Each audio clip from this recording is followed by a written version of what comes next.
From the Denver Broncos Media Center, welcome to Broncos Country Tonight with Ryan Edwards and Benjamin Allbright. Welcome to Broncos Country Tonight. Everybody excited about the upcoming season, including the Broncos' new head coach, Nathaniel Hackett.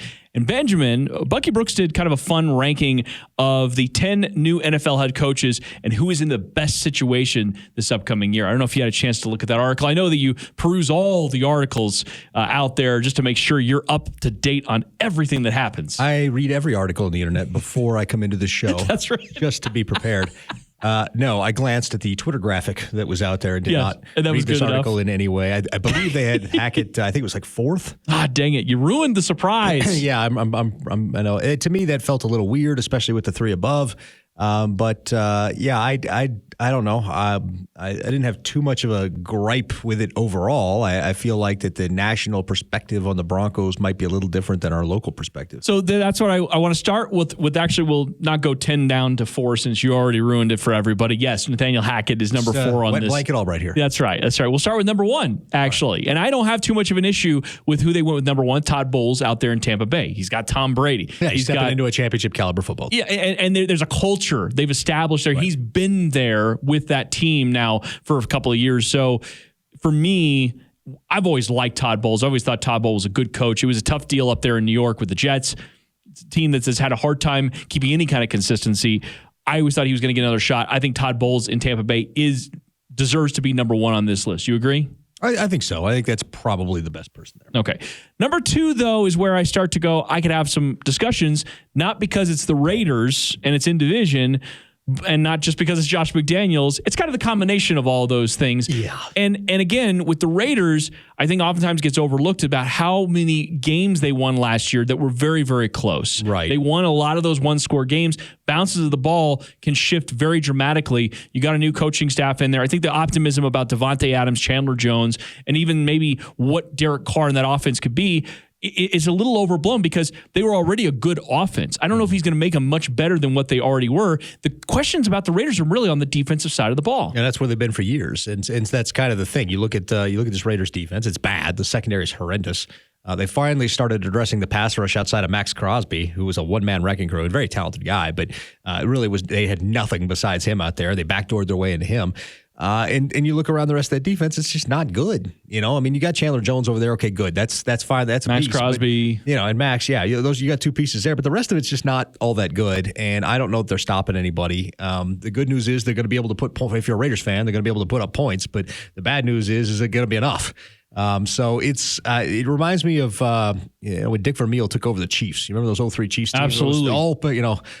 All gas, no brakes. It was all offense. They had no defense. And I remember going. They went to the playoffs. It was either that year or the next year against the Colts, and they kicked the field goal early, and then nobody did any punting or kicking after that. Everybody was just it was just a touchdown exchange back and forth. I don't think that's sustainable. I don't think that's a winning model. So I don't know that he jumped into a good situation, and I don't think that monetarily the Raiders are sitting there with just an overabundance of cap space to be able to fix it. And it'll take several drafts if they elect to go that way. The one thing I will acknowledge, and I think it's fair to acknowledge, is that he's coming into a team that was just recently in the postseason, right? It's not often a coach gets fired after taking to the postseason, but this was a unique set of circumstances. John Gruden was already out. Rich Bisaccia was not the guy they wanted to go with. They went with McDaniels. So it's not often as a new coach you get to come into a team that just made the playoffs. Right. So I'll give them a little bit of latitude, but I think the rest of it falls a bit short. So again, this is the conversation about who's in the best situation to succeed this first year on the job. Right. That's what the conversation is. And the Raiders would have been much lower for me. And no bone against the Raiders. I mean, I know the fans hate the in-division stuff and giving people credit. I would have, if they were honestly number 2, I would put them there. I would have put them closer to 6 or 7. Okay.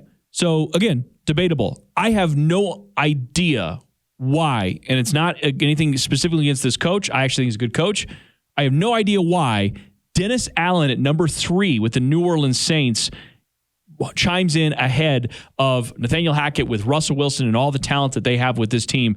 I have no idea why Dennis Allen with the New Orleans Saints and Jameis Winston chime in here at number 3. That makes no sense to me at all. Well, you're banking on a huge Jameis Winston unknown, and that is him playing incredibly well, better than he's played in quite some time. And if you get that out of him, then you're in a good shape because the defense is already built and most of the offenses are together. But you got an Alvin Kamara suspension, a Mercurial Michael Thomas, The line has been dinged a little bit. You had a defection there.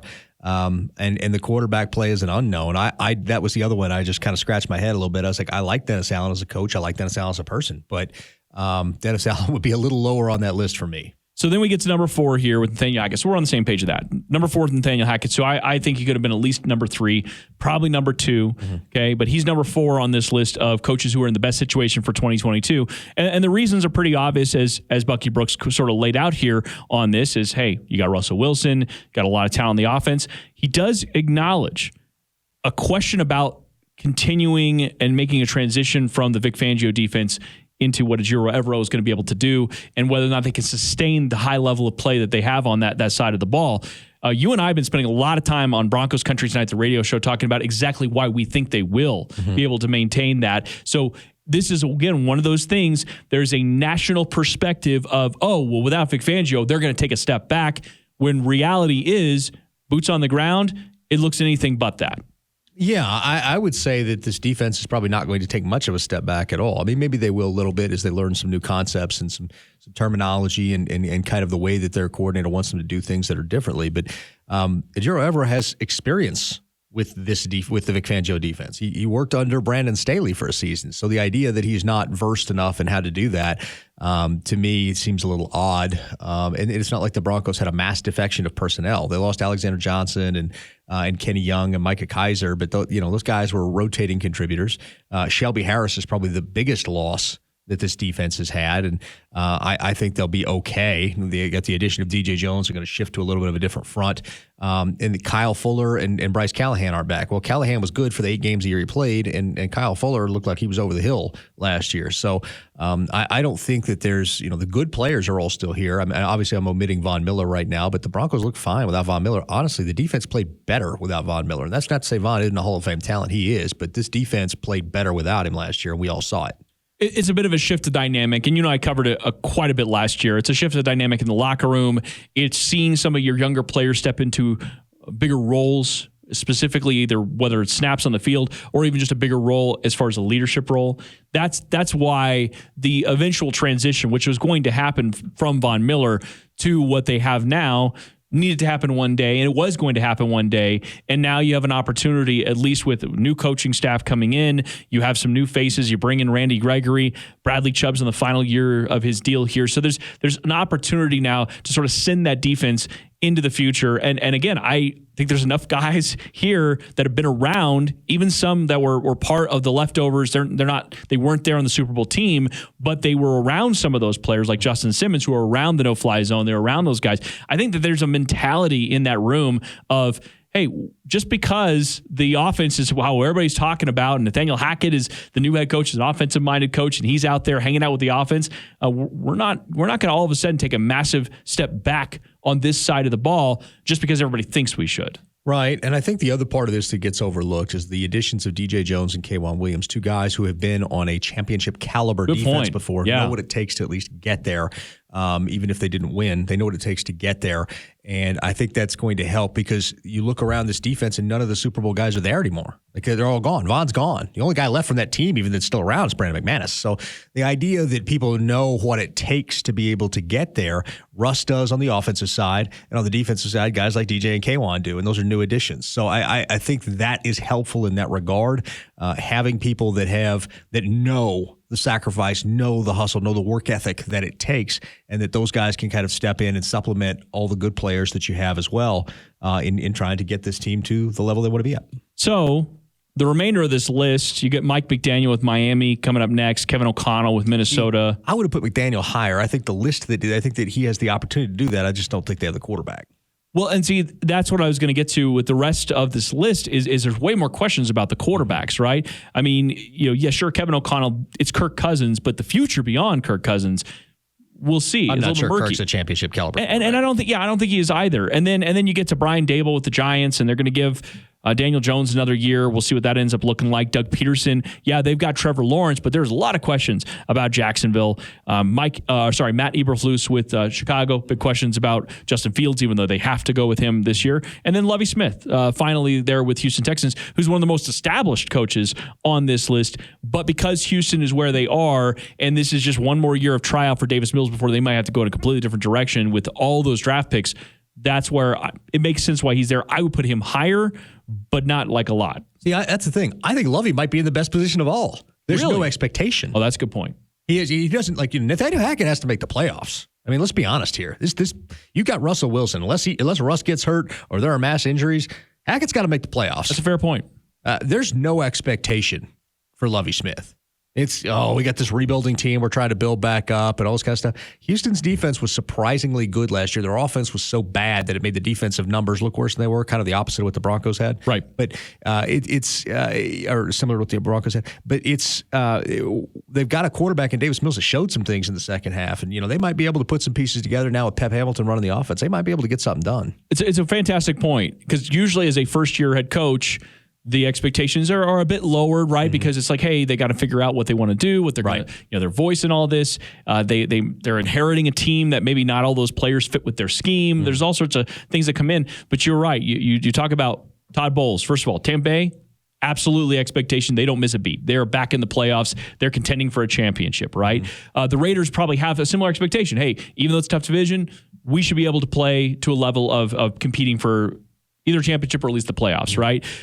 You get to the third team with the New Orleans Saints. I don't think there are expectations nearly as high. I think internally they are. And internally they're a playoff team. Externally they're not. Yeah, but then you're right. You get to Nathaniel Hackett, playoffs. Mike McDaniel, probably playoffs there with Miami, especially once they added Tyreek Hill. Yeah, I mean, this will be a prove-it year for Tua as far as that goes, too. If not, they'll reset at the quarterback. But I could see if that's not working out, I could see a midseason trade for Jimmy Garoppolo if the Niners still have him. Yeah, and then Minnesota is one of those like, hey, if it works with Kevin O'Connell, Kirk Cousins, great. Not, we'll blow it up. If not, they're going to blow it up. So it's a good point when you're factoring in the situation. You also have to factor in expectations, at least in year one. And some of these coaches are expected to hit the ground running. And we are now in an era, we've talked about this a ton on the radio show, we're now in an era, especially with coaches, there isn't a lot of timeline patience here. It's one of those, like, if we don't see progress early on, maybe even year one, year two can get a little shaky. Sometimes for some of these coaches. We've seen coaches get fired after 1 year. Mm-hmm. And that's just the reality of the current NFL. There's no time to develop quarterbacks. There is no time to develop head coaches. You either show that you can do it and you belong, or they're going to be thinking about the next guy almost immediately. Yeah, and that's the nature of the beast, unfortunately. Fans are impatient and, they demand immediate success, and that's a for better or worse, kind of thing. Although we've seen some immediate success, Sean McVay, stuff like that, out there. So, nobody's in it, I think, for the long haul anymore. I think Kyle Shanahan and John Lynch got a unique situation there because they had a long rebuild. It took them to get the Niners where they are. But, for better or worse, I think that's where we're at. Nathaniel Hackett probably has the highest expectations of him of any coach on that list. Well said. For Benjamin Allbright, I'm Ryan Edwards. Thanks for watching Broncos Country Tonight.